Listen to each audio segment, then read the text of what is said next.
Spring. Hi, welcome everyone to Debt for Climate US webinar. I'm going to be emceeing the webinar today. My name is Reb Spring. I'm an organizer with Debt for Climate US. I'm from Washington, D.C., currently based in New York City. Thank you all for being here. If you can share in the chat where your name, where you're from, so we can get to know each other a bit more, that would be great.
Now I'm going to share a little video about some of the previous actions that Debt for Climate has done.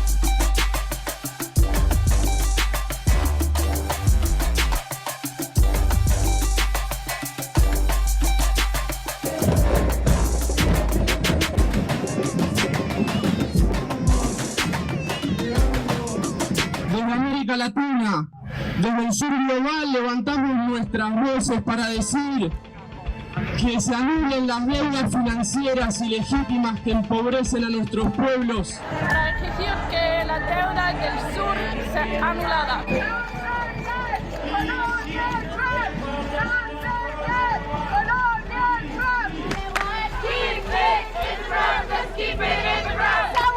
And we have found a way that we can connect the workers with the climate and social movements of the world.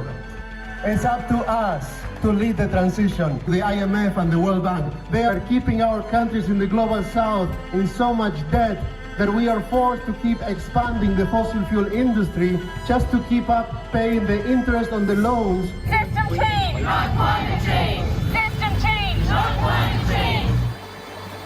The IMF is wielding its power as a creditor to push for further fossil fuel extraction by US and Europe companies.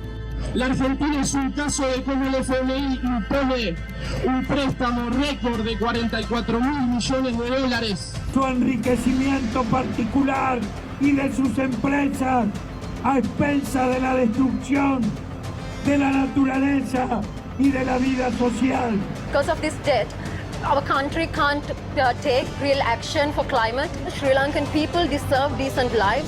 We deserve to live in an environment that is safe for our animals, our biodiversity, and our ecosystem, and our people. We want to implement a just transition in the developing world. We want to end climate change. And the global north has the largest climate debts. Le progrès, la richesse, le développement des pays développés et riches actuellement, c'est fait sur l'exploitation de notre terre-mère et sur l'exploitation et le génocide de nos peuples. Es por todo esto que este es un llamado urgente a todos los trabajadores y movimientos ambientales del norte global a unirnos. The countries in the G7 have built their wealth on the purposeful underdevelopment of the global south. G7, we want justice for colonialism. We are tired. Il est inacceptable que notre population continue à souffrir, continue à payer un lourd tribut à cause des dettes qui ont été contractées par le Belge lors de l'époque coloniale. G7, IMF, World Bank, take the knee off the neck of the global south. One of the richest countries in the world, India became one of the poorest. Between 1765 and 1938, Britain drained a total of $45 trillion.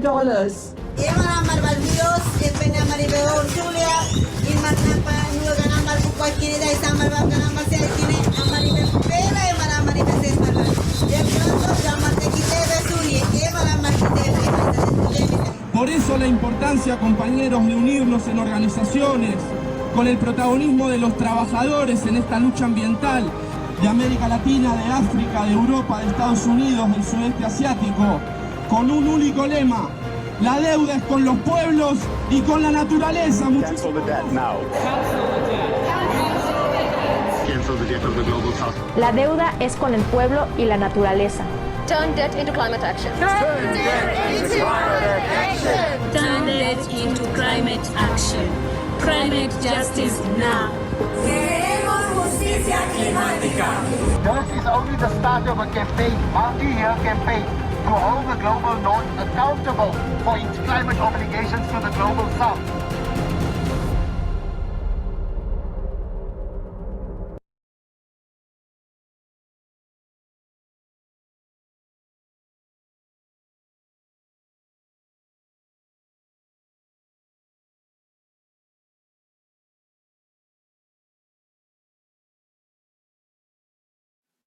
So hopefully that video could provide a bit of context to Debt for Climate's previous actions. Debt for Climate is a global South-led organization. We have chapters all around the world. We've been around since 2020 fighting the debt of the global South, calling for cancellation of the debt for climate justice. But we'll be hearing more about that from Diana and May today. But I'd like to start with, I'd like to pass it to Charles for a land acknowledgement and grounding before our webinar. Thank you. And since we're coming from many different places, we thought a general acknowledgement would be appropriate, and I give credit to Frank from Philadelphia for coming up with this wording. He wasn't able to actually be on the call, but he provided this, and it's from the Grassroots Global Justice Alliance, primer titled "From Crisis to Transformation: What is Just Transition? Decolonization and the Restoration of Indigenous Peoples' Sovereignty." This calls for the nation states of the world to respect, protect, and fulfill the rights of indigenous and traditional peoples, and to put the rights of dignity of all people at the center of policymaking. It also calls for the freedom of colonized countries to develop and fully realize their own self-determination, sovereignty, and visions of development, free from colonial and imperialist interference, and supported by just reparation and restitutions. Without social justice, an energy transition will only be a means for greening the capitalist status quo. In order to be just, a transition must heal and repair the historic damages perpetrated through the wholesale plunder of colonized territories and peoples. Colonialism, genocide, and enslavement and imperialism are crimes against humanity that must be redressed through reparations and various forms of restitution. In specific local and national context, additional historical damages may also need to be healed.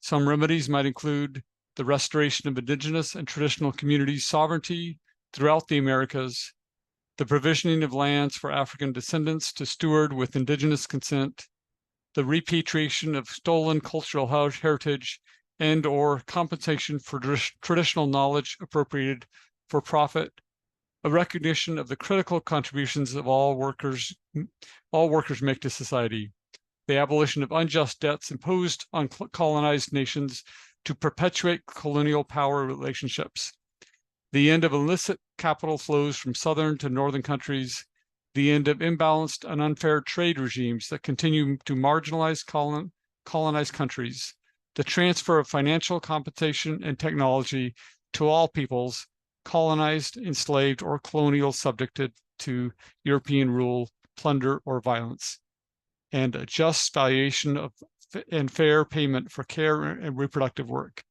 This flow of financial resources back into the economies and segments of society from which they were plundered could help fund the necessary global transition. Thank you. Thank you for being here, everyone. Thank you for that.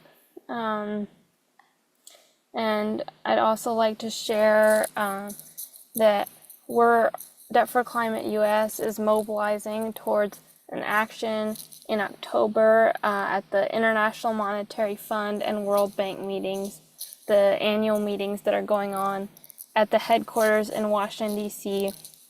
So here in the US, it's critical that we target these institutions that are imposing enormous amounts of debt onto the global South. And here in the US, we have the most power to target these institutions because the US has the most economic power and the most voting power in the IMF and the World Bank. And the Treasury of the US also has critical power in these institutions. So please join us in October if you're interested. Join us in DC to take action against the IMF and the World Bank. And we'll be sharing some more info in the chat so you can learn more. And now I'd like to pass it to our first speaker, Diana from Debt for Climate. Diana is Latin America's Debt for Climate coordinator and has been doing amazing work to organize with Debt for Climate and bring people together all over the world to fight for debt cancellation. And Diana is also a visual artist and a documentary filmmaker. So I'd like to pass it to Diana. Thank you, Reb, for the invitation, and also for, to Debt for Climate US for making this webinar possible, and all the people that is coming here. We know it's pretty late in the US, but it's really nice that you are making the time to be here. And now I'm based in Mexico. I'm based in Mexico, but now we came to the Climate Week in New York, so I had the chance to meet Reb and to organize with her and with Debt for Climate chapter. And it's been an amazing opportunity to get to know how the UN is thinking on tackle climate action, no? And we have seen a lot of greenwashing throughout all the conversations, and we have seen that the conversation doesn't go beyond the fossil fuels, and we know fossil fuels are a big problem, but we know that we need reparations for our territories, and we know that these reparations cannot come without canceling the debt. We know that all the reparations that are coming from either the states or are coming from the companies are gonna go back to the global north if we are not canceling the financial illegitimate debts that our countries are holding. So I'm gonna share my screen to give a brief overview of Debt for Climate, and then I can jump into successful debt cancellation cases in the global south. So, for example, we have here one quote from one of our big images within our movement, which is Thomas Sankara. Thomas Sankara was a big revolutionary leader in Africa, and he was killed after demanding the debt cancellation and creating a united front against the debts. And this quote says, "If we don't pay, the lenders won't die. of that you can be sure. On the other hand, if we do pay, we are the ones who will die. Of that you can be equally sure. And yeah, we can start with that quote. And then after this, we can see that the G7 countries are the most responsible for the over 2/3 of climate breakdown and over half of ecological breakdown. And when this is happening, the 82 and the between the 82 and the 92 of the cost of climate change, and between the 98 and 99 of the associated deaths associated to climate change are borne or paid by the Global South. Global North drains from the Global South commodities worth $2.2 trillion per year in northern prices. So with this data, we are trying to confront. We are saying this because we are trying to confront this financial, unjust, unpayable, and illegitimate debts that we are owing to the global north, because it's the global north that has an ecological and colonial debt with the territories in the global south. We have seen that debt has been the tool in which the extraction and colonialism has been legitimized within these territories. And we're going to talk further about this. So we are having, as Death for Climate, we have only one demand, which is the total and unconditional debt cancellation. And maybe we think that this is really utopian or this is really difficult to accomplish, but it's something that has happened before and can happen again if we really understand how the debt system is rooted in the climate crisis and also in the colonialism exploitation. So, for example, this 2024, we have two important celebration or counter celebration.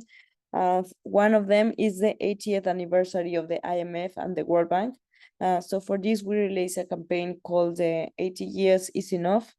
And yeah, and then we also have this year the 50th anniversary of the new international economic order, which this deal was fostered by the G77 countries, which were the countries that they called them underdeveloped, or the developing countries. And now this is not only 77 countries, and now there are 134 countries that they are continue organizing. But from the very beginning, when they formed 50 years ago, is when the G7 countries came together and they formed the G7, because they saw that in this moment, the global north powers, or the powerful powers, globally speaking, they were confronted. So that's when they created the G7 for establishing a really powerful currency, and also how you say, like allies against these developing countries that they were forming against these colonial powers. So this is a big year for us to mobilize, but we are also having a really strategic horizon for next year, in which we have two important events in which we can mobilize. One of them is the COP30 in Brazil, in which a lot of indigenous mobilization organizations are mobilizing for fostering climate change, just climate transition, that is fostered by the Global South communities, that are the ones that are paying the most of this climate crisis and are the ones that have the answers for tackling this. And the other event, the moment that we're having in 2025, it's going to be the Jubilee year, in which it's going to be 25 years after the last Jubilee, which was in 2000. And this is a pretty ancient date in which people were demanding three basic things. The first thing was the giving back the land, giving back the stolen land. The second thing was releasing all the debt slaves. And the third thing that they were demanding is was the canceling all the debt. And they were doing these demands cyclically since the very beginning of human civilization, because they realized that when you have debts that cannot be canceled, when you have debts that are demanding to extract more things from the people, then you create an oligarchy. Like the rich people can become even bigger and stronger than the government. And with this, they can grab all the land and they can slave all the people and became to have all the power within these societies. So that's why even from the Hammurabi Code, you can see that debt cancellation was a thing that has been fostered from all the time to stop these oligarchies to form and to stop exploitation to all the people. So in the Roman Empire, this kind of debt cancellation became useless. I mean, not useless, but they reject to do these debt cancellations because their system was based on debt. And because of that, when Jesus was born, I know we have a lot of sometimes problem and criticism with the Catholic Church, but what I'm talking about is talking about Jesus as a revolutionary figure. And when he gave his first speech, he was calling for debt of the monetary debts, the cancellation of the monetary debts. And he was saying this because he can see all the corruption and all the land grabbing and enslaving of people that was done because of the debt. So his first speech was actually a revolutionary call for canceling the monetary debts, and that's why it became a revolutionary movement for the poor people and the indebted people. And what has happened? What has happened after that? After that, the Romans were seeing a big threat against this demand for debt cancellation. So they convinced people to kill him, and they killed him because he was claiming to be the new king of the Jewish people, but actually he was calling for the restoring the justice between the societies, and that's why he was killed. And after 300 years after the Roman Empire killed this man, they transformed this revolutionary movement into a religion that was only for the people that was in power and that were holding all these debts. So they didn't. So they transformed this, let's say, material struggle into a divine entity. And what they do was transforming and translating this debt cancellation into a sin forgiveness. So we can see like how this has been co-opted and reappropriated in order to continue this exploitation system. So next year, the 2025, good news, is gonna be the Jubilee 2025, in which a lot of movements that mobilized 25 years ago for debt canceling are coming back to tell the youth all the mistakes, all the good things that they do, so we can, as young people, embody these knowledges and go for debt cancellations again.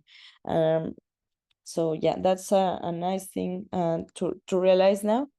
And for this will be the 2024 mobilization calendar that we're having here.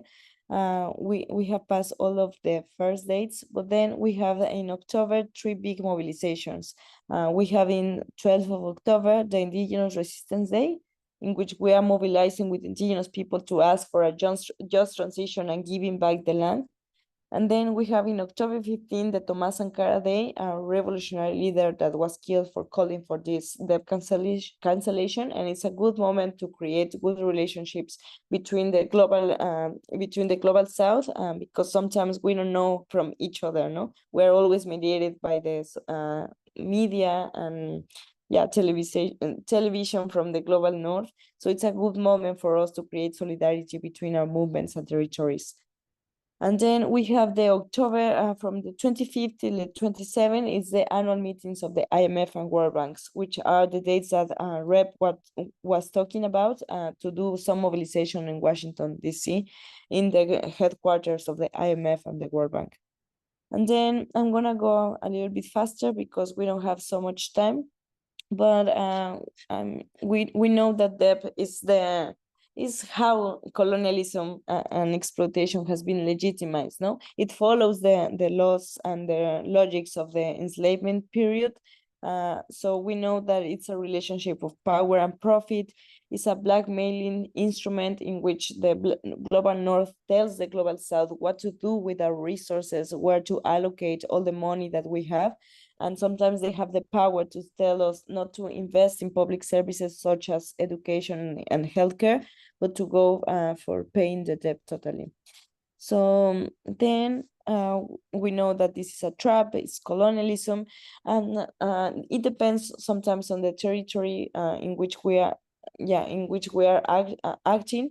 But for example, one of the biggest targets that we are focusing now is the International Monetary Fund and the World Bank, which are the big institutions, financial institutions from the global north that are telling and inflicting their power to the global south. And also we have BlackRock, against which we are having a big action tomorrow, thanks to Rev and the US chapter, which holds a lot of debt from the global south. And we know that there's a lot of mechanisms in which we can, in which the global north has legitimized these debts. For example, the debt swaps, and a lot of countries are falling into this trap, thinking that our debt is legitimate and we should exchange it for projects that are coming from the global north. So we know how this works. We know now more the language of the global north to continue the legitimizing the debt, continue legitimizing colonialism, and thinking that we can have a capitalist system at the same time that we are having an ecological crisis. But we need to reject this kind of mechanism and to go for the unconditional debt cancellation of the global south. And I'm saying this because we know that this is real. We know that this has happened before, even either in the Jubilee year, either when the Germany's debt was canceled after the Nazi regime. And also from Mexico, we are revitalizing one history that has been forgotten and completely erased from our memory, which is the debt cancellation that has happened in our territories. Mexico is the only country in the global south that has managed to cancel its debts not only once, but 5 times. And we have managed to do this from the very independence process. We rejected all the colonial debts that we had before the independence. But we know, and we have seen, like every time that we are having conservative or right-wing governments, the debt is legitimized again and taken and tried to be paid. On every time that we're having a leftist government or progressive government, all of these debts has been canceled. And it has happened many times with Guadalupe Victoria, Vicente Guerrero, Valentín Gómez Farías, Benito Juárez, and it can happen. It can happen again. And even though when we don't know, when we think this is really difficult to manage, we can do it again. And we are trying now, as the Death for Climate Mexican chapter, to push our new president, female president, to do this again, because she's claiming that she's from the left and she's with the people. So we're pushing her to do this again. And I can share more materials on this history if you are interested. But also, I don't want to take so much time. I already talked too much, and I'll pass the mic back to Rep. Thank you so much.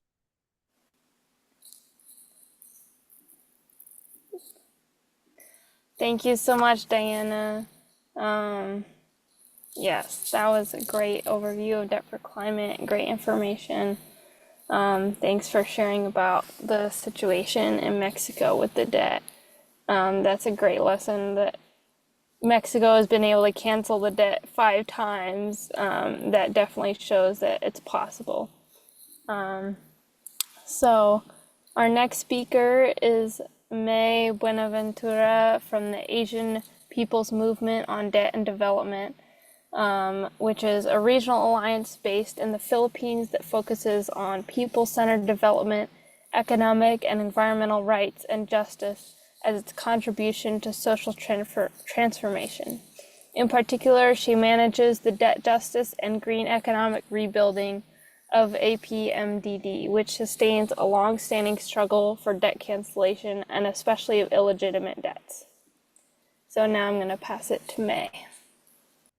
Hello, everyone. I hope my audio is clear. And I thank Reb Spring and her colleagues in Debt for Climate US for this opportunity. And so I'm going, because I also thank Diane for laying out the issues and the urgency of debt cancellation as a standing call, especially now that the answers to the climate crisis come in the form of pushing the South to incur more loans. So I think I will jump right away to the actions that we need to take. and also explain the issues along the way. So as you know, the annual meetings is coming up very quickly, and we have uh, gathered since the last 3 years since COVID, or 4 years, to make the annual meetings really a highlight of debt justice campaigning during the year. So this October, the debt justice movement worldwide has identified October 15 to 27 as the Global Days of Action versus the IMF and the World Bank, where we're going to demand debt, economic, and climate justice. So as Reb also earlier mentioned, this is a particularly significant time because the IFIs have been around for 8 decades already. And during all this time, they have laid a trail of destruction in the global south and the world at large. And never has it acknowledged the harm and the destruction that has been the result of its policy prescriptions, of its loans to the south. And so we're marking this Global Days of Action this year with several actions, public actions in different forms, also in different parts of the world. So one of our really highlighted calls, as already underscored also by Diane, is to tell the IFIs to stop driving unsustainable and illegitimate debts. So they always say that they are concerned for eradicating poverty and for development. But throughout these 8 decades, we have seen that that is not the case. And in fact, the problems have worsened over time.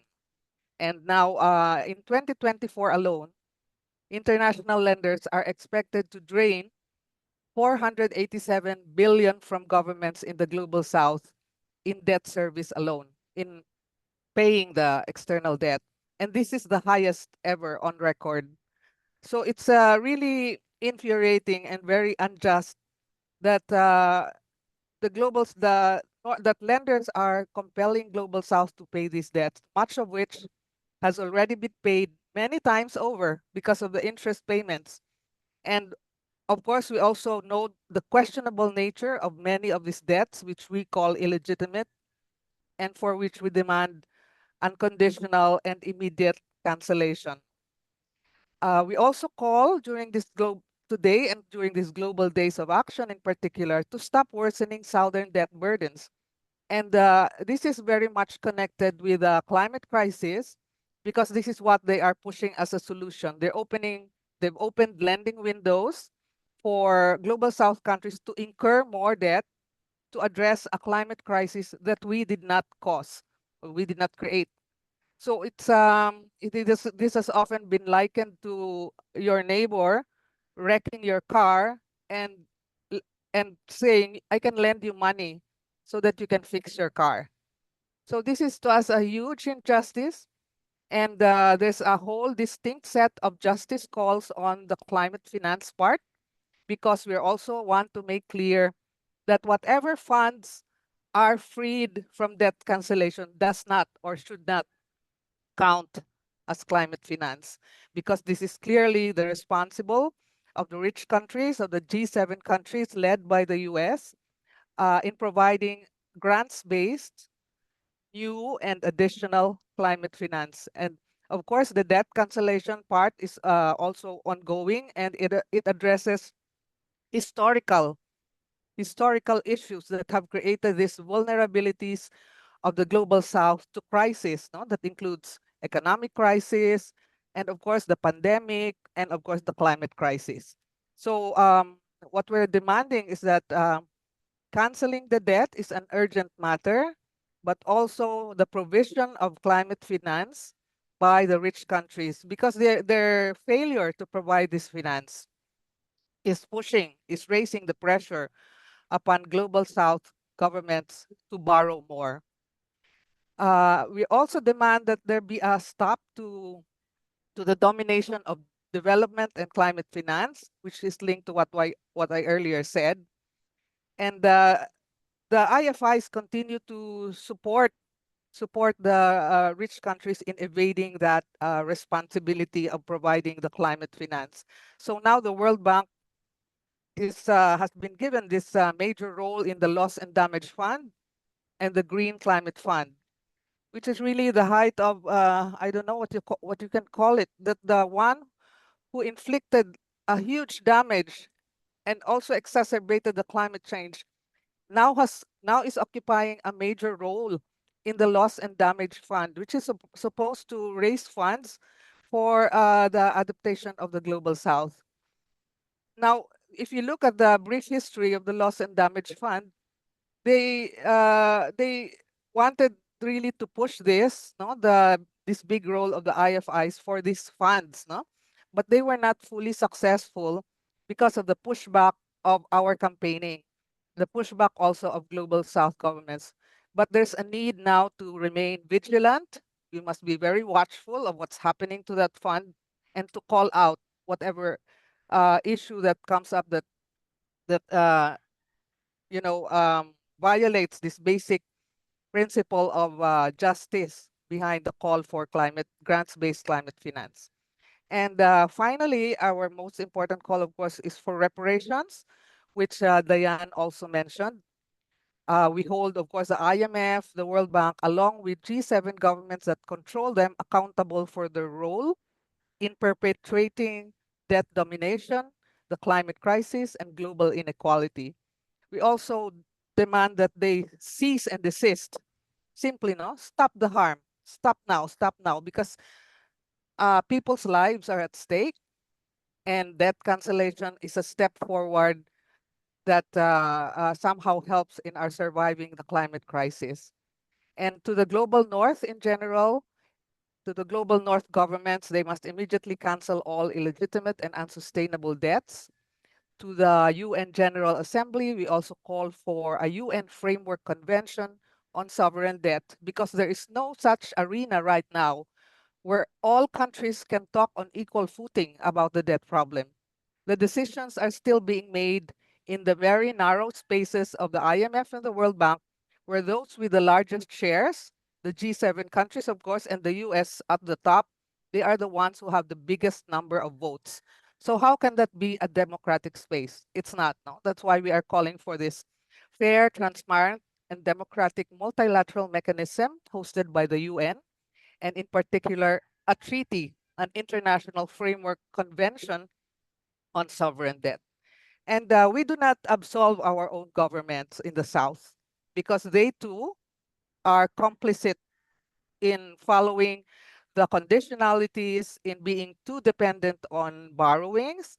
And of course, that is really felt hardest by ordinary working people, because they're the ones who have to pay more for essential services that have been privatized as a loan conditionality. And I just want to bring in that this is the 30th year of the Beijing Declaration and the Beijing Platform of Action, which is really a landmark document for women's rights and gender equality.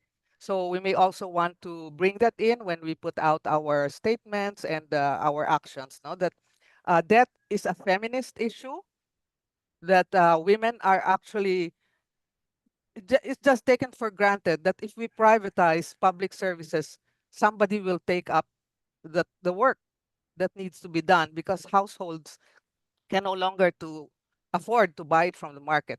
So in by and large, these are women who take up the extra burdens of unpaid care work. So yeah, so I think I will end there, and then I will share in the chat links to the sign-on statement, which I hope you will support for the Global Days of Action. This is a global statement which we will come out with publicly in a week before the October 15, day one of the Global Days of Action. Also a video on the spring actions we did in Washington, D.C. and selected Asian cities. There's a video there. Also some the material that we put out during the Global Week of Action for Climate Finance last week. and what our demands there in connection with connecting debt and climate finance. So thank you very much and happy to answer any questions. Thank you, Reb. Thank you, May. Yes, very important lessons. So now I'd like to open it up for any questions anyone has. You can raise your hand and share your question, or you can put your question in the chat and we'll ask Diana and May to answer the questions.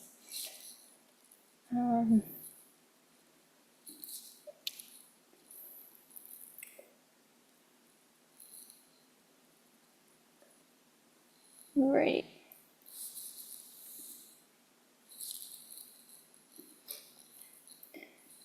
And maybe while,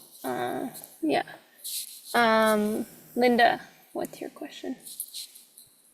Yeah, I just want to thank May and Diana for a really great presentation.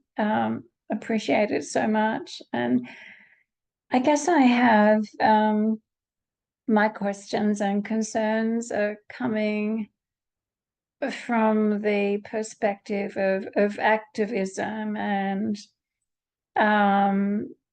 creating awareness and drawing more people into these issues. And so I guess I'm a little disappointed that there are not more people on the call to begin with. Like the Debt for Climate US chat has a lot of people in it. I didn't count, but I'm kind of wondering why people are not here for this really important webinar and supporting it, because I feel that numbers and having a presence of people on the call is really important for organizers moving forward. And so I guess I'm wondering, May and Diana, do you have a response to that? And the other thing is, from a Debt for Climate US perspective and the IMF and World Bank meetings in October, and we're proposing an action there. I guess I'm just curious about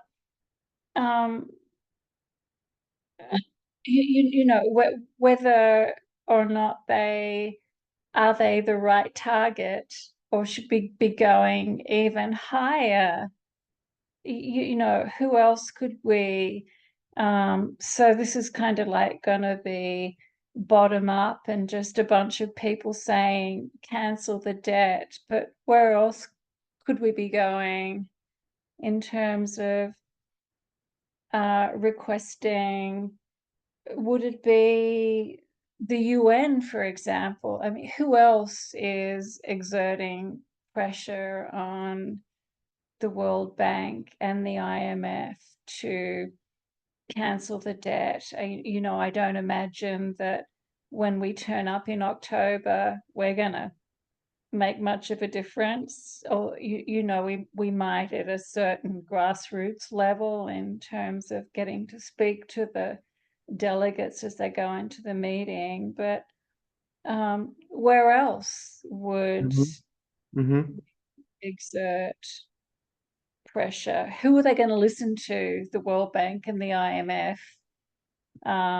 I guess they're not going to listen to a bunch of activists just turning up at their meeting, but who else are they going to listen to? I guess that's in terms of pillars of support. Yeah, thanks. Maybe I can answer a bit and then I'll pass the mic to Mai. First, thank you, Linda, for the question and for showing up. I know, and we realize now in the Climate Week in New York that sometimes when we are talking about like this really anti-colonial perspective and anti-capitalist perspective, a lot of people is like, and they stop talking to us. No, it's not something that really come up. Yeah, like for climate activism, this is really not hard to understand, but this is something really big to tackle. No, because the climate conversations in here is like, oh, we need more money for our activists. We need to empower youth to talk about their histories, like these kind of things that really doesn't tackle the systemic problem that we are facing. No, and that's why when I met Death for Climate, that's what the thing that I really like we are talking about systemic changes, and that's why it's difficult for us, not impossible, but it's difficult for us to bring it and into a more popular scale. No, and it's good that we are linking it now to the climate change, because we can talk to more young people that is really worried about this. And of course we need to do a lot of how you say, propaganda for making more people aware of this. And we can do it because it knows it, and that doesn't only have an effect on climate. No, it also affects our lives. And in the global south, we have seen a little bit more of embracing this campaign. And Mexican and Latin American and African numbers are getting big, because we have seen how our health systems and educational systems has been like cut off for paying the debts. So this is, yeah, I think sometimes people in the global north gets terrified because they think that if we are canceling the debt, they are gonna lose some privilege, no, that the people is used to. So we need to find ways, and I don't know if from Mexico we can do it, but for sure, Eric, Charles, and Reb are gonna find ways in how to speak and say that this debt cancellation is also gonna be good for you, no? And how this debt system has also oppressed you in some ways, and go beyond the global south, global north, as my also point out, like our governments has also been responsible for accepting these kind of loans and accepting these oppressions, no? And we as Death for Climate are working in different levels. Of course, we're working in our, let's say, our work is more in the grassroots movements and trying to unite different organizational movements and manage for them to incorporate our demand into their own agendas. So it's not working as activists, as individuals that are gonna just post social media, but it's like whole movements are incorporating this demand into their agendas, which is it has been great because we can see the results later. And we have seen, for example, in Colombia, that Petro is now pushing, like questioning more the debt system, because the organization with which we work with, they are pushing him more and talk about debt. And of course, he's getting of the international pressure for saying like, oh no, maybe not debt cancellation, maybe debt swaps. So now we need to push further, no, like saying no, not debt swaps, we need debt cancellation. And that's the kind of the different levels we're working on, in the grassroots level with activists, but also in the advocacy level.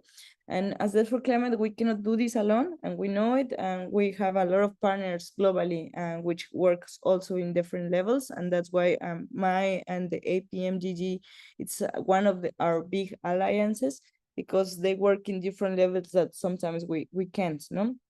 For example, we in the global north and in the global south, we cannot do direct actions as the global north is used to, no? Because we can be disappear more there or all of that things, no?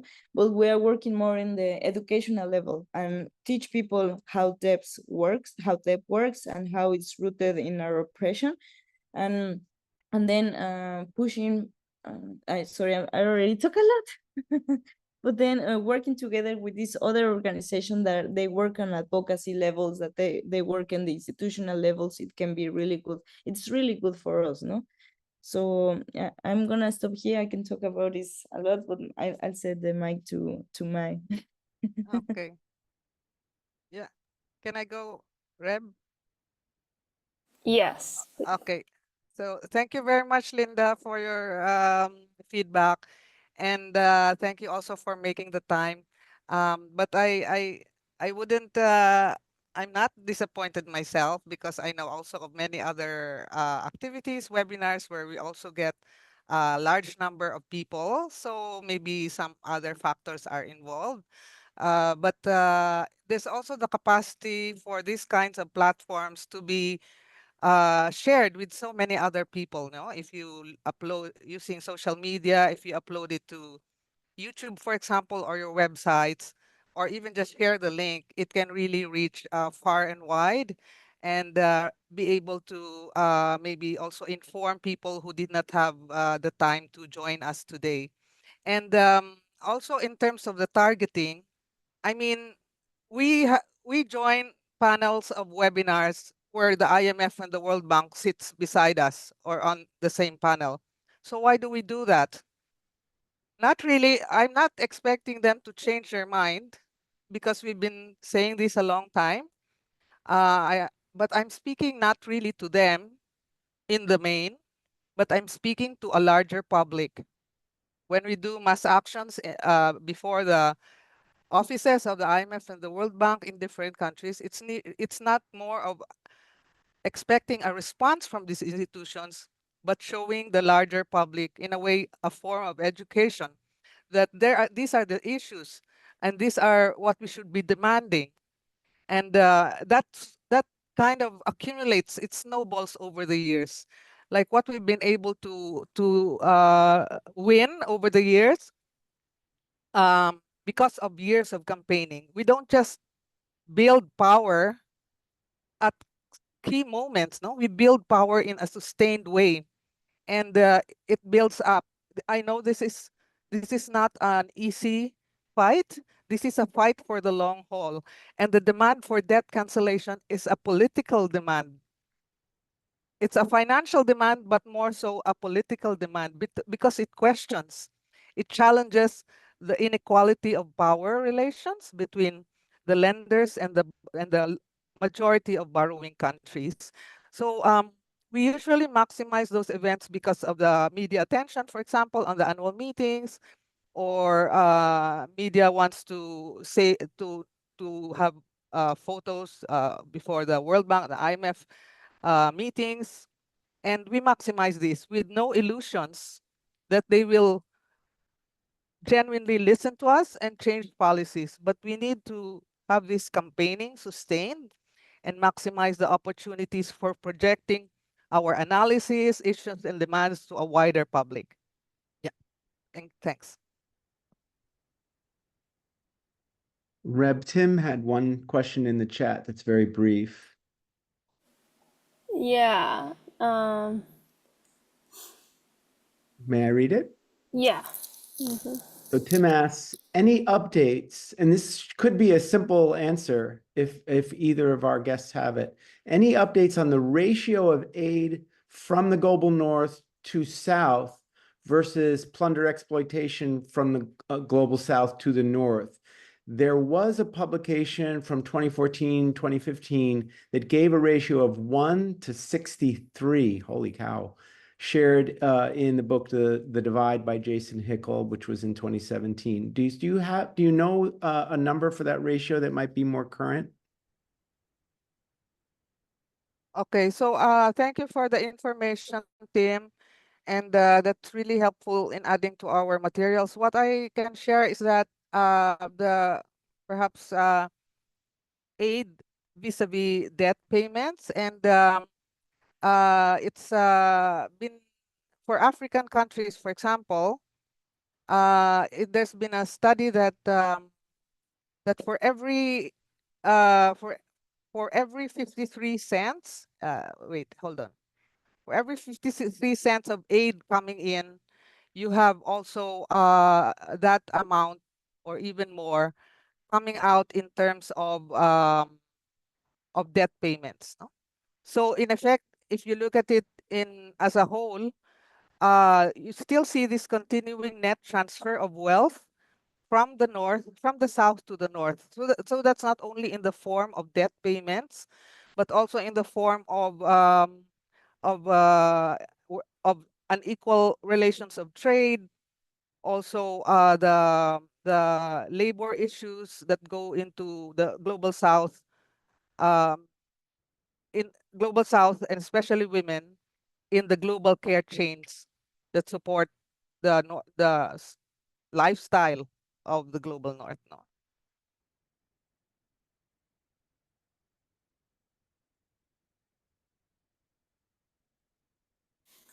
Diana, do you have anything to add or is that?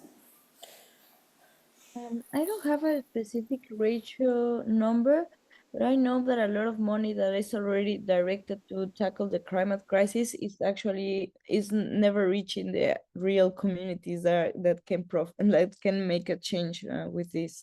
And sometimes we have a lot of intermediaries between these funds, and we also are seeing that a lot of these funds are allocated for carbon bonds, like all the maps of the things that we call the false solutions. So I'm sharing in the chat one article that has been released yesterday on how much money has been allocated for this, for this green solution. That how I say, like green capitalist solutions are not really going directly into the communities, no. So when we are talking about this debt canceling, we are saying like it's never gonna be enough the money that you are sending if you are not recognizing that the one that is on that has the big debt with these territories is the global north institutions, and canceling the debt will be a great first step to do it. And Tim is saying slide 29 has 163 ratio. Oh my. Thank you so much, Tim, for sharing. And I'm gonna pass to the other chapter. Yeah. Reb, can I add something? Yeah, for sure. Yeah. Also, a study by Debt Service Watch that more than 30% of revenues go to debt service. So that immediately reduces significantly what you can spend on essential services, on public essential services. And that's really what's happening because governments prioritize debt payment since they have become so dependent on debt that they want the lending windows to remain open. And once you are not able to pay on time and with a proper amount that they're collecting from you, you are sort of identified as a bad debtor.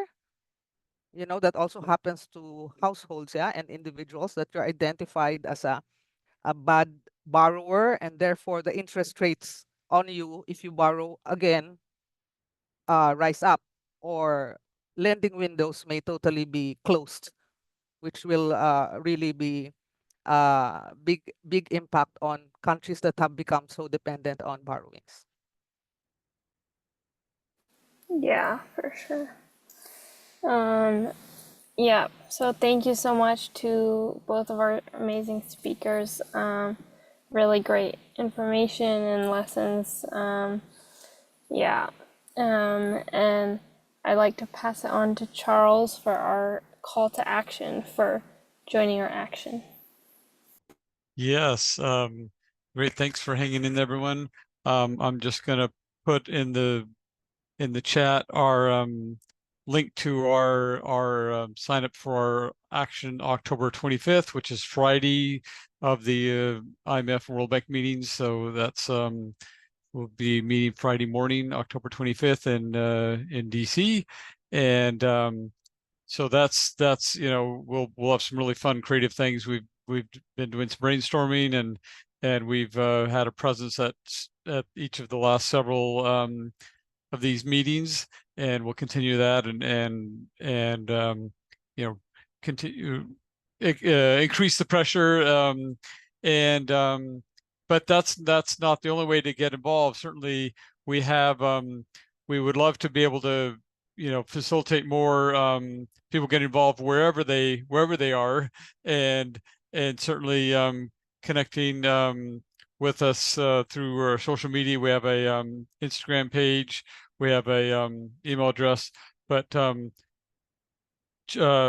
we hope to kind of get those more active to get more information out to public, and furthermore in the new year we'll be putting some emphasis on helping to get some legislation through the New York State Assembly, and which will impact how private lenders kind of are able to operate and work in this space of international lending. So that's a different target we've had in the past, but other groups are already working there, and we'll hope to lend our support to get those things passed, because the New York legislature controls a great deal of how the financial institutions that are based in New York operate. So that's an exciting new development. And then also, within the U.S., our government entity that has the voting block in the IMF is the Treasury Department. So we'll also be exploring how we might be able to target the Treasury Department through maybe through members of Congress who could put pressure on there, or different things. So there's a lot of avenues we can work, and some of which can be done wherever people are in the country. So I want to make sure that that's clear, and that so yeah, we hope to see you here in DC October 25th, or connect with us other ways, so we can find ways to plug you in, even if you can't be here on that action. Yeah. Anybody else have anything that I missed?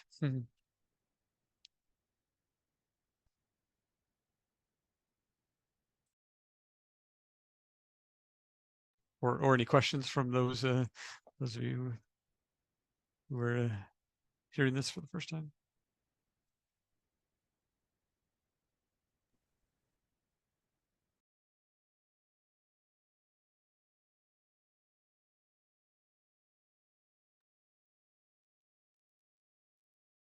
Okay, well, back to you, Reb, I think. Yeah, thank you so much to everyone for joining. Thank you to our speakers. Yes, it was wonderful to be with you all, and hope to, looking forward to taking action soon. Yep. Stay in touch. Follow us on Instagram. Yeah, May.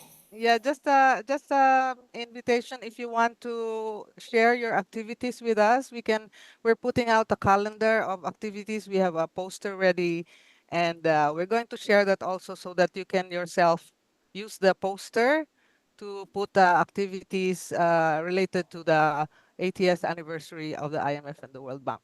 Thank you. Great. Thank you so much. Thank you. See you on the streets. Bye bye. Yeah.